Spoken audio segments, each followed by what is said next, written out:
Hey everyone, this is Wobbly Wallaby. Today I'm going to show my updated mechanic build in Ragnarok Classic, which is capable of soloing Novice instances like Museum Floor 1 and hitting 3.5 million knockup boosts. I'll cover my build in detail as well as give you tips on how to solo Novice Isles 1 to 2 as well. Since last video, I've gotten some better gear and unlocked the Master Skill ABR Twin Cannons, which has helped a lot too. I'm able to take down the Novice Dragon solo, which is part of my goal eventually to clear as many instances solo as possible. So if you want to know how to progress with your mechanic, stay tuned for all the details. But before I continue, if you want to top up in Ragnarok Classic, do not pay full price. Instead, use Lapakgaming, which is a safe platform where people can top up games at a much more affordable price. There are plenty of Ragnarok Classic purchases you can make here, including adventure logs and plenty of Zenny packages of all sizes. I'll select this Zenny package. Next, I got plenty of payment options to choose from. For your user ID, click on your profile on the top left in-game, then press copy on the ID button, then paste the ID in the user ID box. For the promo code, put in ROMC now for a 3% discount on all purchases, which is valid until April 30th, 2025. Then press Buy Now. Then you can pay once you've confirmed the details. Lapakgaming is guaranteed safe with a 10 times money back guarantee, so it is as safe refining. So what are you waiting for? Click on the Lapakgaming link in the description of this video to start saving now. Next, I want to show my PvE setup. One big issue is running out of SP.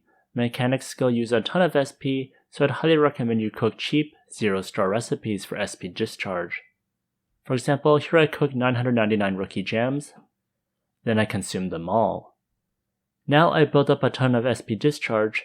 This allows me to always have SP and not rely on potions or honey. Even when the food expires, the SP discharge does not. I will also eat a Dex B meal for more knuckle boost damage, Vit B since Saint's Cape gives more attack based on HP, Strength B since it gives more damage for melee characters, Mystic Frozen to Water Convert since the Golem is weak to water, and a slow attack alloy for 100 raw attack. I will eat 3 stacks of Frontier Royal Salad for 6 anti-death. Then I eat 3 stacks of Satisfied Feast for the penetration percentage and attack. I don't go 6 stacks of anti-death food since I know I won't die that much, so I'd rather have more attack and penetration percentage. Now I'll cast Prepare for Elite and Overthrust Max.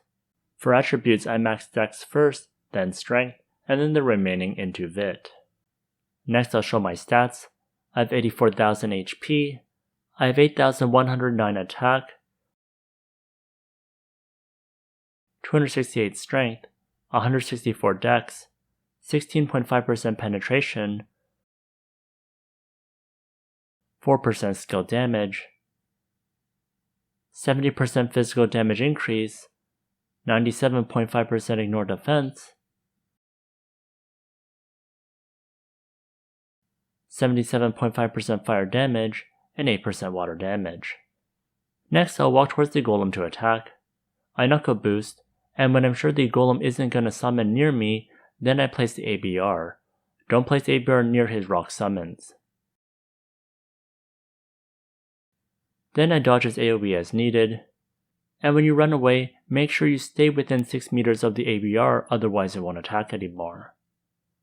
My knuckle boost does around 2.2 million at max stacks against the golem. The ABR does less, but it's still nice to have some additional DPS. The golem goes down. That was pretty smooth. Next is floor 2. This time we use Flame Heart since going fire has the highest damage output due to your weapon adding a ton of fire damage. So I eat a Flame Heart to convert to fire. I cast Prepare for Elite, then I go towards the Sea Spirit Totem. To counter the insane range damage from the Sea Spirit Totem, I use Neutral Barrier. This is a lifesaver since it makes me immune to his ranged attack for 7 seconds. Without it, I get hit super hard and I need to use health potions non-stop. I'm able to hit him for about 1.8 million damage, which is pretty nice even though I do not have elemental advantage. Then it's just hitting and healing with potions.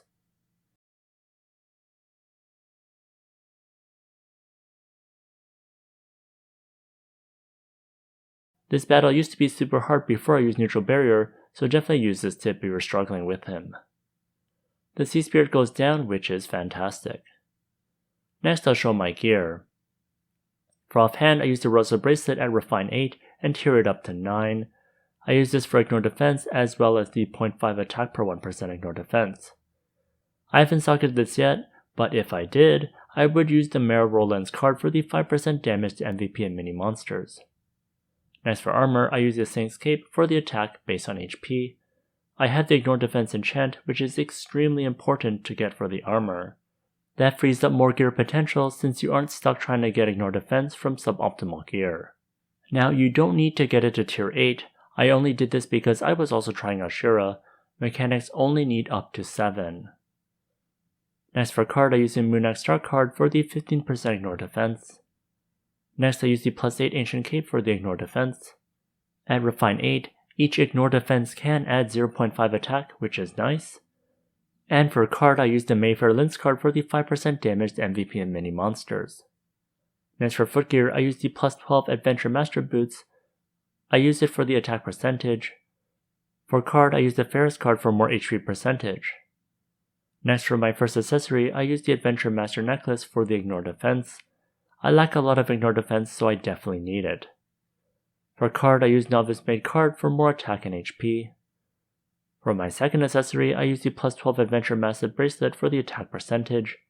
For card, I use the Taru card for the strength, dex, and attack. Next for weapon, I use the Doom Axe Star, which is the best weapon for the Knuckle Boost and Arm Cannon build. Also, for each level of Skin Tempering, it adds 7% fire damage, which is how you get that massive fire attack percentage. I also have the Morale enchant here for Ignore Defense. Try to get it for the weapon here since Ignore Defense is greatly needed. For card, I use 2 Minorth cards since I'm dealing with large size monsters. I do have another Ymmer's build where I swap in the Frioni Star card for the 10% skill damage and the Advancing Mistlin card for dealing with any targets that aren't large. I use this whenever I deal with mobs or medium-sized bosses. Next for headwear, I use the White Knight Helm for damage to MVP and mini monsters based on the refined level. For card, I use the Marduk card to deal with the silence effect. Next for face, I use Mr. Scream for the attack percentage. Next for mouth, I use the Bone and Mouth for the 3% penetration. Next for back, I use the Terrible Tornado for the skill damage and move speed. This was from the One Punch Man event, and if you missed it, then you can use the Vow of the Sea instead. Next for tail, the Ice Ridge Sculpture is great for the Ignore Defense. You can also reduce the target's defense by 3% for 5 seconds with this wonderful debuff. Next is Adventure Handbook. I'm Adventure in Class D, and I have 293 attack. Next are guild buffs. For Pray to Goddess, I focused on attack and max HP. For Blessing of Goddess, I got the penetration percentage first, then Ignore Defense for the red cards. Then for the blue cards, all into HP. And for more HP, you will get more attack, so this is pretty nice too. And for yellow cards, I used it for both fire and water. Next, here's the breakdown of the stats. For 16.5% penetration, it is a mix of Blessing of Goddess, Bone and Mouth, and Satisfied Feast. Satisfied Feasts are a huge boost, and you can stack up to 6 if you don't mind having no anti-death food. You can also use the Andre Stark card, but I haven't bought one yet for the 3% penetration. Next is skill damage. Terrible Tornado is great. You can also use the Frioni Stark card for 10% damage, and the Vow of the Sea as an alternative. Next is 97.5% Ignore Defense. I was aiming for 100%, and I will get this with the Ice Ridge Sculpture debuff. Now, you'll really need Morale enchants, otherwise you'll be using suboptimal Ignore Defense gear. Next, for the 70% physical damage increase, 20% comes from Strength B, and 50% comes from the skill Overthrust Max. I had some questions about how mine was so high, so maybe some people aren't eating these Strength B meals. Next, for 77.5% fire damage, it is coming from the Doomax. You can also buy alloys to get temporary boosts in fire attack as well. You should try to convert to fire as much as possible. This is where you'll get the biggest boost in damage. Next is Aesir Monument. For an overview, I have 287.3% raw attack, so you can definitely get a ton from this. For nodes, I first prioritize successive flying punches to get all 5. The stacking effect is insane for the damage increase. Next I get Skin Tempering 1, which is great against monsters that are fire, where you can't use a fire converter, so at least you get some extra damage. Next I get 5 nodes of the Axe Proficiency. These give you raw attack when you use axes. Then I have 5 nodes of Swiftly Transform for making your dex add to your attack.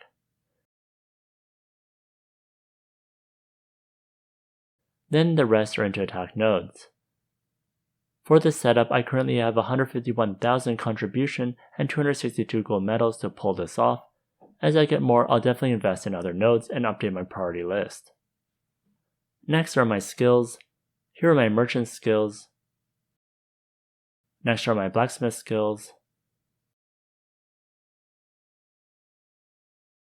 Level 10 Skin Tempering is what makes your fire damage so high. Next, Weapon Perfection is an amazing party buff to remove the weapon penalty. Overthrust is a great buff for you and your party, and these skills alone make the blacksmith really nice to be in a party. Now, I don't use Adrenaline Rush, but if you have auto attackers in your party, then it could be nice. Next are my whitesmith skills. Overthrust max gives 50% damage increase, which is insane, but it does cost 5,000 zenny, and unfortunately when you die, you do need to recast this. Also, Meltdown is great for reducing defense and attack. Next are my mechanic skills. Knuckle Boost with max successive flying punches is actually very amazing. With 5 stacks, it gives an extra 50% damage, and Knuckle Boost can also be converted, so it's amazing for elemental advantage. Next is Neutral Barrier. This is amazing for 7-second immunity to ranged attacks. This is a great party buff. Next for Master Skills, I use the APR Twin Cannons. I use Knuckle Boost and it is at level 3. I also have Steam Revolution at 1 for converting damage, and 1 into Cog's Awakening for reduced attack time for the cannons. Next for my Prepare for Elite, I have Weapon Perfection, Loud Exclamation, Overthrust, Cart Boost, Meltdown, and Anti-Gravity Armor. For my first manual bar, I have Prepare for Elite, Metal Gear License, Arm Cannon for AoE, Overthrust Max, which I only use against bosses, not against mobs or weak targets, Neutral Barrier for long-range damage immunity, and ABR. For my second manual bar, I have Repair, Neutral Barrier, Sidestep, Play Dead, First Aid, which is very useful against Archangeling to remove his debuff, and Trading Master. For auto attack, I have the Metal Gear License and Knuckle Boost only. I choose to cast Prepare for Elite and Overthrust Max manually. Well, that's all. This is my progression so far and I've been having lots of fun. Especially with the Master skill, my DPS is going up. I do hope to eventually solo Isles Novice 1-3 and Museum 1-2. So thanks for watching and stay tuned for more mechanic content. If you enjoyed this video, please like, comment, and subscribe. Here's the video that I recommend, and if you want more Ragnarok M Classic content for mechanic, check out this playlist over here.